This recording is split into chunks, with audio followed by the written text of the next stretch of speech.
నమస్తే, నేను మీ Eshwar. ECC news కి స్వాగతం. వార్తల్లోని ముఖ్యాంశాలు.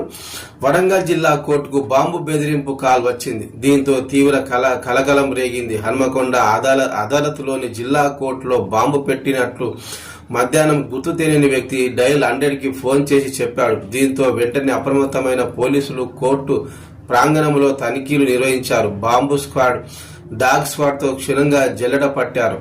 బాంబు కలకలంతో న్యాయమూర్తులు, లాయర్లు, సిబ్బంది తీవ్ర ఆందోళనకు గురి అయ్యారు.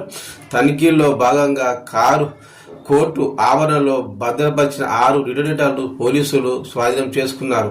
అయితే ఈ డిటోనేటర్లను ఆత్మకూరుకు చెందిన కేసు విషయంలో గతంలో పోలీసులు స్వాధీనం చేసుకున్నవిగా గుర్తించారు. పోలీసు వర్గాల సమాచారం తాజాగా బాంబు బెదిరింపులకు కాల్కు ఈ డిటోనేటర్లకు ఎలాంటి సంబంధం లేనట్టు తెలుస్తోంది. బాంబు బెదిరింపు నేపథ్యంలో పోలీసులు కేసు నమోదు చేసుకుని కాల్ చేసిన గుర్తు తెలియని వ్యక్తి కోసం పోలీసులు గాలింపు చర్యలు చేపట్టారు. కాగా తనిఖీల్లో భాగంగా మరే ఇతర బాంబులు లేవని నిర్ధారణ రావడంతో అందరూ ఊపిరి పీల్చుకున్నారు.